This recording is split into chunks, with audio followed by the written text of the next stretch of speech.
And so it is. Dear Shambra, what a wonderful time we've had together in the service center in our own family spa today, letting all the energies catch up, rebalance, and continue to evolve. What a wonderful opportunity it will be in this month of love, what you call the Valentine's month, to bring in this energy of the new consciousness into situations in your life that have been challenging you, presenting certain problems, and watch how new energy actually works. Observe it. We talked in this session about old human consciousness versus new energy. It's very difficult to define new energy because it defies definition, at least by any of the standards of the old. It works different. It doesn't repeat itself over and over and over again. And one of the things here we wanted to mention also was that in the old energy, in the old human consciousness, there was the very strong tendency to repeat history. In other words, you would continue to walk through experiences time and time again, lifetime after lifetime. You perhaps change the characters and change some of the settings and some of the details, but it was a continual process of repeating history, walking in the same path, presenting yourself with the same problem over and over and over again, looking to see if you could perhaps find a different solution. But because you were in the energy of the old, almost in a way hypnotized into repeating history, you found yourself continuing over and over and over with the same set of problems and situations. In the new energy, history does not repeat itself. There's no reason for it to do so, no place. The new dynamic is brought into it. And some of you are going to feel at a level of within you uncomfortable that you're not walking in the same rut. You're not repeating history over and over again. You're actually very familiar with your own history, your own set of circumstances, and now it's going to change. A new energy presents a whole new type of evolution, so you're no longer repeating the past. And with that, what a wonderful opportunity to begin to answer your questions today, many of them which are repetition of history of the past. Not all of them. Many. Okay. I'm asking for your help with my son, but on the behalf of all children, indigos, and crystals. He's a sophomore who's fallen through the public school system cracks.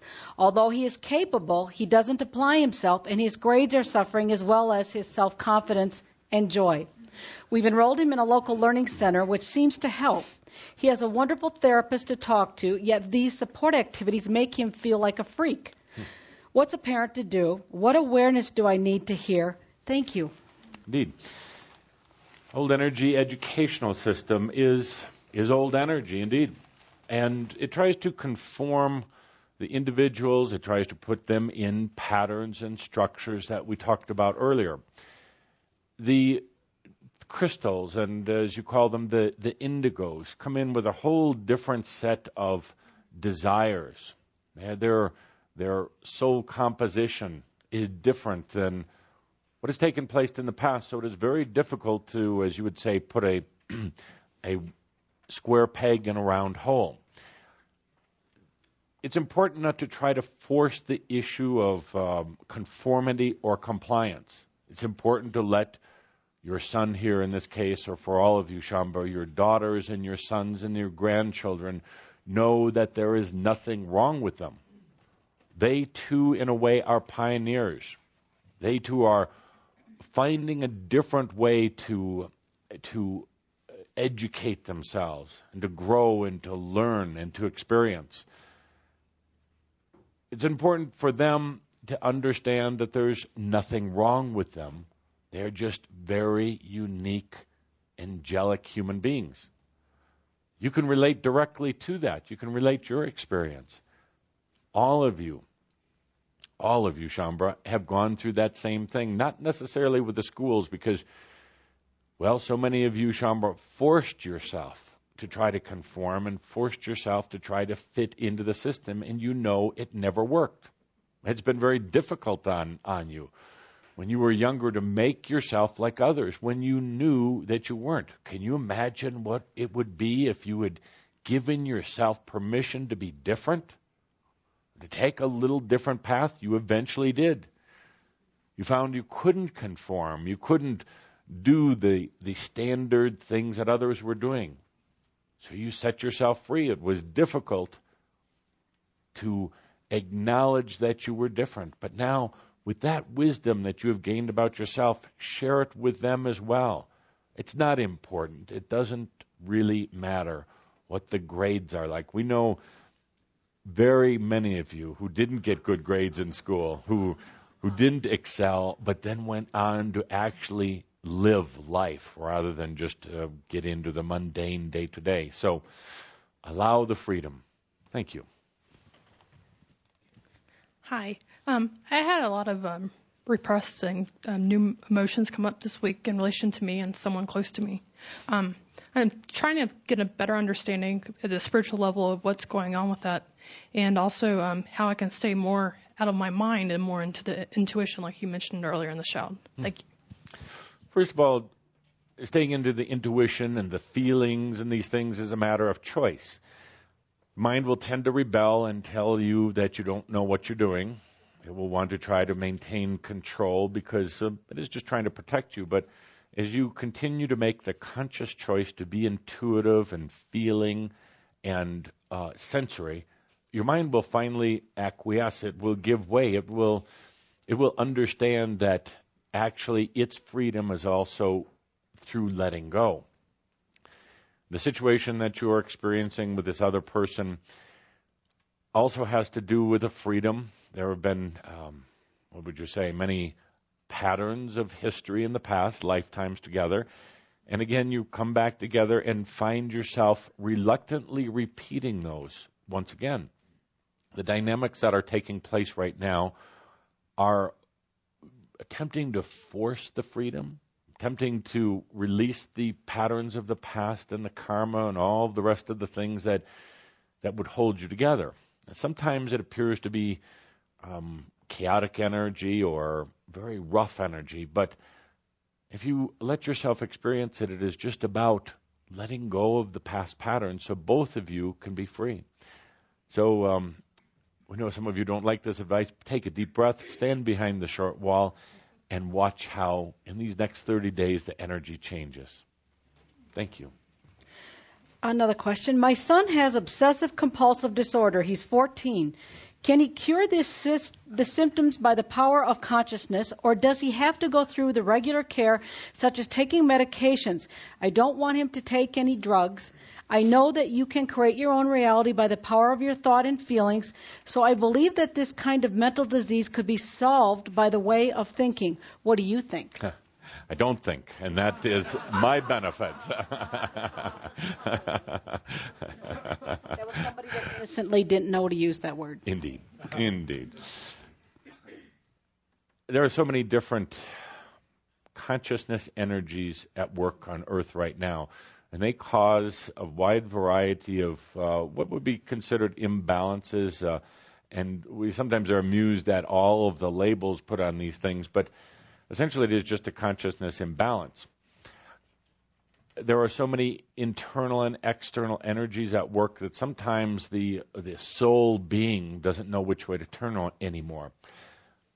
We do not recommend medications, particularly for those who are Shambra and family of Shambra. Now, it would lead to a long discussion and perhaps a debate, and we'll have to put out disclaimers that Caldra is screaming to us about right now, that this is not medical advice or psychiatric advice, but we'll ignore those disclaimers and state that the medications inhibit the proper and natural rebalancing of energies within anyone.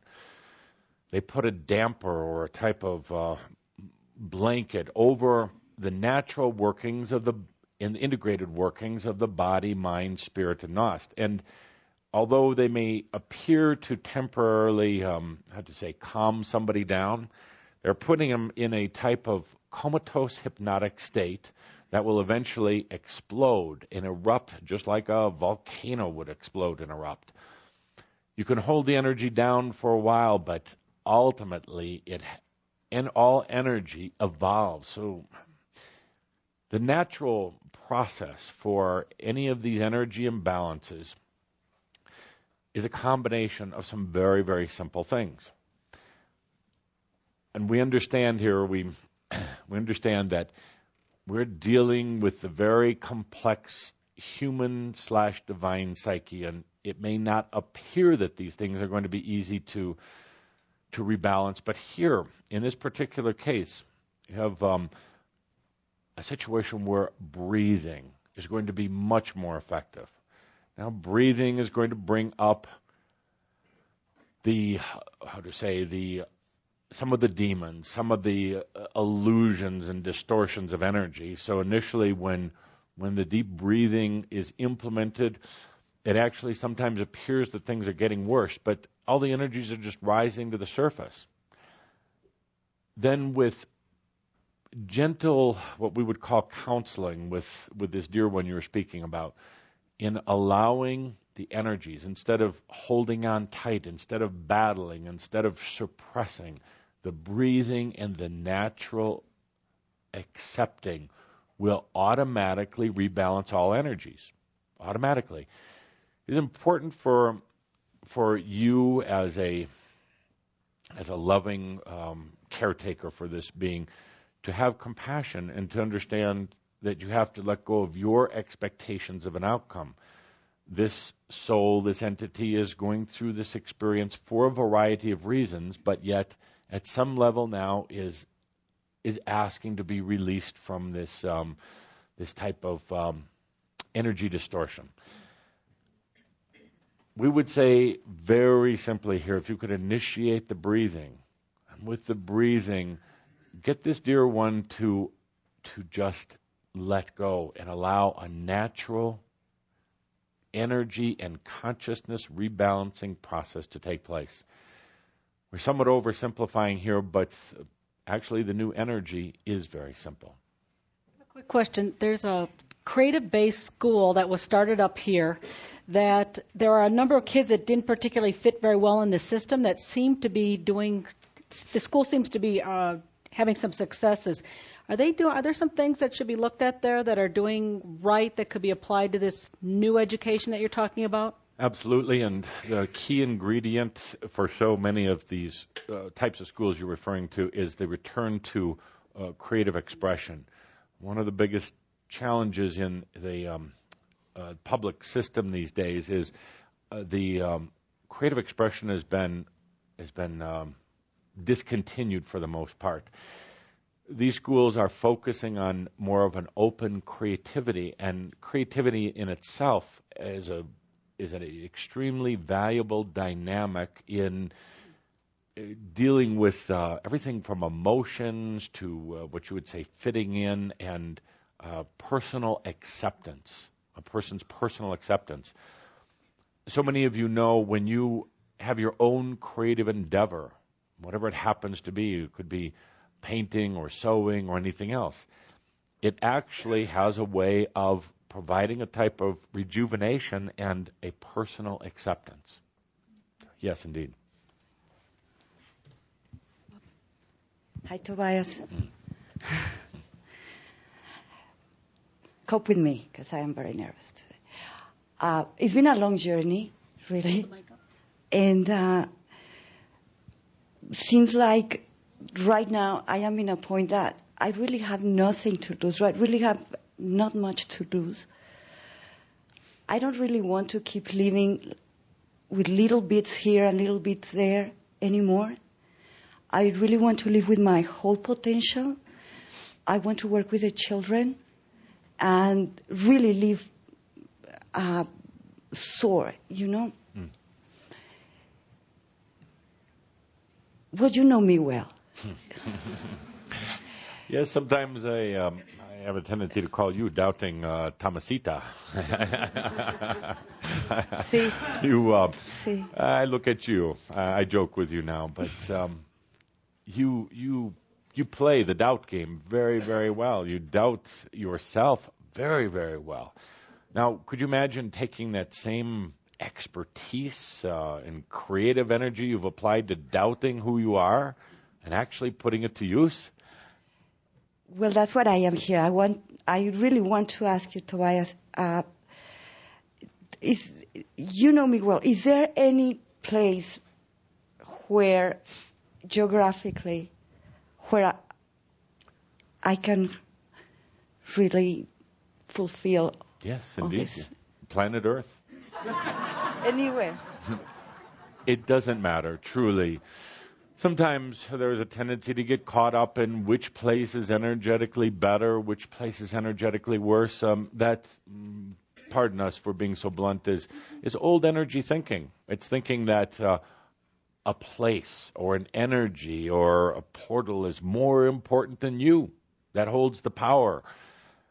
There are places that have different energies, but let's go back and take a look at the physics of energy itself. It is neutral. At its core, at its base, it is neutral. Now, perhaps you go to a place like New Mexico and you find the energy is activated in a certain direction. It has certain characteristics about it, but the master of energy understands it doesn't have to move them left or right. It is just energy. Now, that energy is asking you how it can serve you. But Tobias will tell you, because you love to doubt, that energy comes in and supports your doubt, and you move to this new location, and your doubts get bigger than ever. You see? It's a matter now of letting go of the doubt, making some choices in your life, breathing them in, letting the energy serve your choices. Energy wants to help consciousness manifest, period. Did you hear that? Energy wants to help consciousness manifest. So, become a creative energy worker. Let it come. You have certain dreams and goals. You say you would love to work with the children. Allow that energy to come in and serve that. Take a few bold steps now. So you tend to get caught up in the worrying and you never take those first steps. Take those steps and watch what starts to happen. Be open to things that even go beyond your dreams, your human dreams and expectations, because now many new dynamics come in, and it may turn out that the energy and your choices go far beyond than even what you are standing here thinking about today. Okay? We'll talk to you tonight in your dreams. You're doubting what I say. Gracias. Dear Tobias, Saint Germain, Cthulhu, and Company. Understanding this is my last lifetime on Earth, Saint Germain has said that it doesn't matter how we choose to spend it. Yet, as a passionate new energy teacher and choosing to teach this information, am I compromising myself promoting other spiritual information that isn't new energy, but does inspire and awaken others at a certain level? An example of this would be like the upcoming Moses Code movie. Obviously, I like the emphasis on the I am that I am and the message beyond the secret, but less excited about what kind of world, kumbaya, peace meditation the next day. There still isn't exactly a crowd on the leading edge of new energy yet, and this does frustrate me marketing our classes. I'm really challenged right now as to where to choose to focus my energy and work, and would love some clarity. Thank you. Indeed. There are many, many, many levels of human consciousness right now. Some of them are open to things that we, Chambre, discussed. Some of them couldn't even begin to fathom it and would actually run from it. There are some who are just awakening right now, and they need a bit different type of consciousness message than those who, like Shambhala, have been in this ascension process for quite some time. So understand that when you are called, or when, let's say, when they come to you, that there are going to be different layers and levels. Using your intuition, using your feeling, understand the appropriate energy rapport to have with them.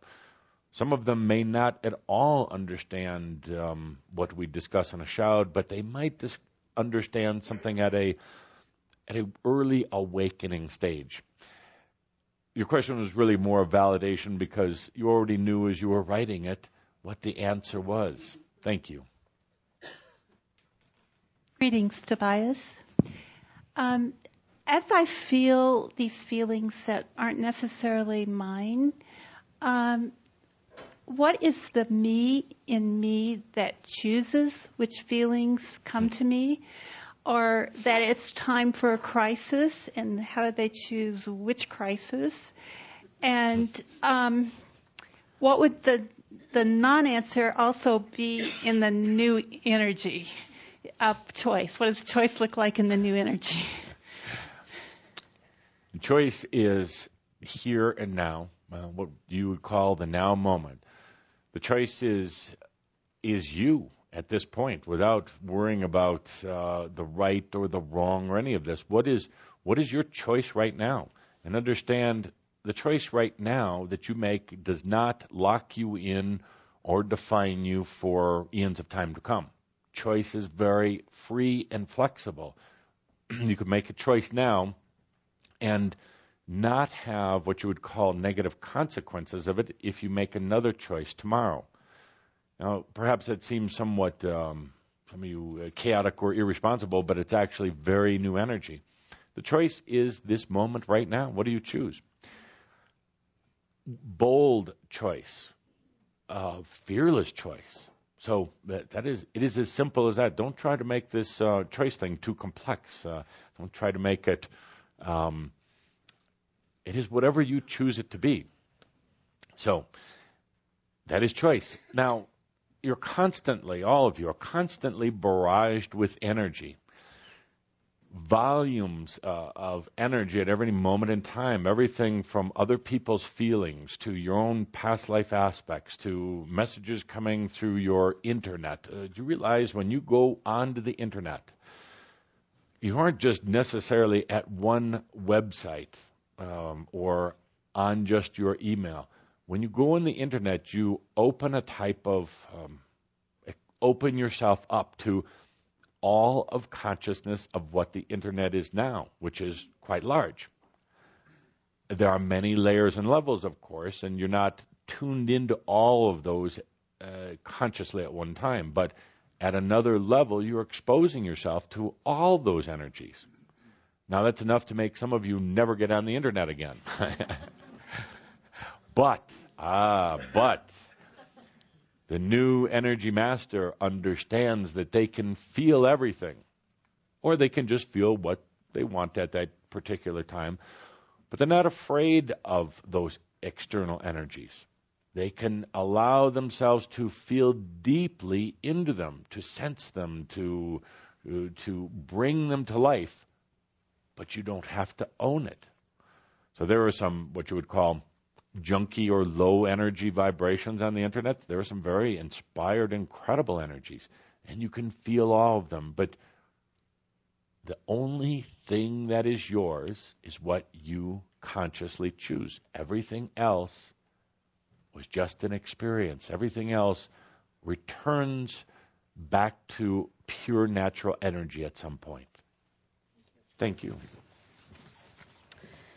Okay. Can you handle that? Greetings, dearest. In considering our process of integration of our aspects, it occurs to me that the tremendous desire that some of us carry to ascend in this body in this lifetime, I'm beginning to wonder if, in fact, Shambhala may be creating an entirely new paradigm of what has been called ascension. It would seem that the likeliest way to attain full integration and ascension in this body might be to move into a state of isolation, physically as well as spiritually, in a way that many of the ascended masters we know have done. This would, in effect, cut us off from our human life, as in being on the mountaintop in the Himalayas with a bowl of rice. This would entail focusing on nothing other than attaining this elevated state of consciousness as an ascended being. But then, what has happened to enjoy life? So please tell me if perhaps what has occurred to me recently that Shaumbra may be, if they choose, creating a completely new state of consciousness, one that is called ascension, but one that has never existed before, a state of consciousness that allows true integration and ascension in the human bodies we now inhabit, but that does not require the type of choices that necessitate this separation from human life in order to attain the highest states of consciousness awareness that many of us so yearn for. Thank you. Indeed, and could you read that a little faster next time? Was that too fast? No. Ascension, putting it quite simply, ascension is the acceptance and the joy of life while you are embodied on earth as a human being. To run off to the Himalayas or to isolate yourself in some deep, bat-infested cave somewhere is actually a denial of life. You don't need the isolation. Actually, you are never truly isolated anyway. So it is about the acceptance of all of yourself, about calling home every part of you that has been fragmented or wounded in the past, letting them know that this now moment is the safe and sacred space, and they can come home. That is integration, and as the integration occurs, the ascension process evolves. Thank you. Hello, Tobias. No question, just a feeling that it's time to check in. So I would like to do that and see if there's anything I need to hear. Indeed. Application. Application. That's it. Okay. You'll know later exactly what that means. Application. Thank you. Susie asked me to note that there were several questions related to snakes and them appearing and being fearful. Do you want to comment to why there were several questions about snakes? Indeed, snakes. This could be a whole session here. But we'll keep it very simple. Snakes right now in this consciousness. Now, please understand this wasn't the consciousness or the symbology of snakes 20 years ago or 100 years ago. But right now, snakes have to do with the spiraling of the energy. Some of you would relate it to the Kundalini, but let's go somewhat beyond that. It is the upward evolution of energy, but in so the fear of that expansion. So many of you are having dreams about snakes, and you're misinterpreting these as being either like a sexual type of dream or a forbidden fruit type of dream. It is actually an indication that your own energy is now expanding both in your body, your mind, and your spirit, but there are certain fears along the way of what will happen next. In the new energy, you don't have to worry about what's going to happen next. You're just going to experience it. There's such a tendency in the old energy to want to know the outcome before you actually jumped into the situation. Now, what fun is that? Thank you. Why am I so desperately tired? Ask why you are so desperately tired is because it is very energetically consuming right now, going through these tremendous changes. Your DNA, as you know, is going through a remodeling process. But at the same time, there is what you might call a mental DNA. It is not just physically related. It is related to the mind. And DNA is much more expansive than what anyone is even talking about right now. So there is a energetic template reworking that's taking place. Now, Calder and Linda will appreciate that, but have you ever lived in a house during the remodel? Well, most of you aren't that foolish, but it is very difficult. It is very challenging, and that's exactly what is taking place right now. And that is exactly why we took you all to the Shaumbra Service Center today and paid for it, too. Thank you. That's it? No, that's Doesn't get great. any- I'm just checking in. No, that's great. Last two questions. Okay, I've been trying to play and tap into the playful or energetic field of being with someone who's in the dying process and what that'll be like in the dying. So it's my choice. But, around the planet, there's a lot of dying people. And I'm just curious if you have anything to say how to be in a whole different kind of energy with them. You follow me? I do. And part of the problem is that humans love to die miserably. And, and that is Cauldre laughing, not me. I didn't mean that to be funny. But they do. There's a very strong overlay that this death has to be gloomy and sad and miserable. I would sure love to see if somebody came up with a playful death workshop, but it would probably be committed, as you know. Death is just a transition. It truly is. You've all done it thousands of times. You're experts at dying. So don't you want to die with a lot of grace and a lot of fun? Don't you want to die telling jokes and doing stupid things and telling people what you really think about them?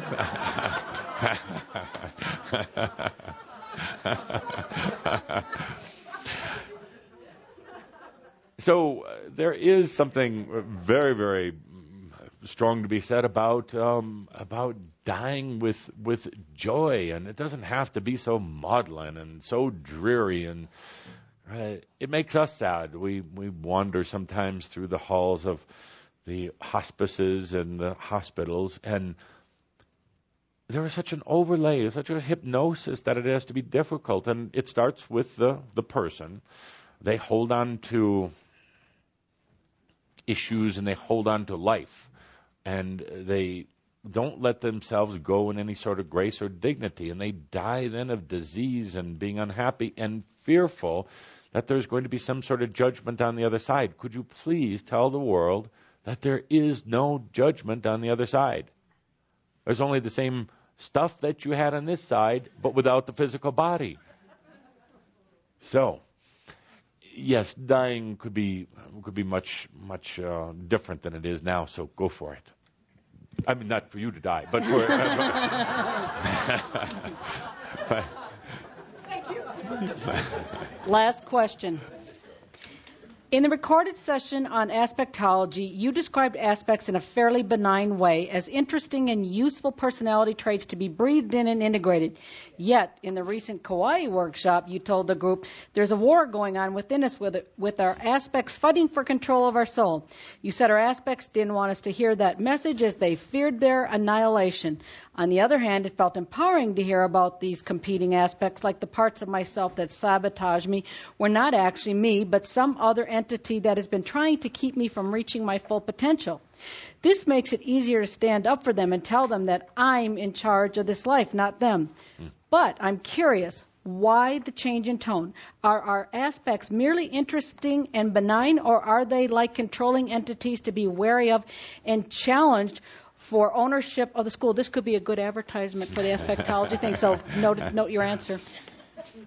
The whole subject of aspectology is, in my humble opinion, going to be one of the most sweeping and one of the most even controversial programs that Shambhara will ever put forth. And one of the things that I, as Sam, will come back to work with, that in conjunction with the sexual energy, perhaps two of the most dynamic modalities, if you would call it that, on Earth right now, if I have to say so myself. And if I don't, St. Germain will. So we introduced the subject of aspectology as a primer, as a introducing the subject. In the initial 1 hour discussion, there wasn't a time or place, or it wasn't appropriate to get into the nuances of aspectology. St. Germain and I have both discussed it in a bit more detail, and of course Andra has done extensive work with aspectology in our upcoming school that we will be going into great depths about it, helping Shambra to understand all of the physics, all of the psychology, and all of the attributes of aspectology. It is not going to be what you would call an easy school. There's going to be some interesting energies at work. But, as you know, going through the schools in the past, by bringing these very new energy subjects to the surface, it also provides a whole new level of understanding of who you really are. So we'll be going into even greater depth in our upcoming schools. Thank you. Thank you. And with that, Shambra, what a wonderful day we've had to get together. Time for rejuvenation. Time to allow every part of you to catch up with your very dynamic consciousness right now. This energy of the service center and of rejuvenation can heal, can continue to rebalance, perhaps a better definition of rebalancing of energies. We leave on this note today is to remember to take care and to love yourself. And so it is.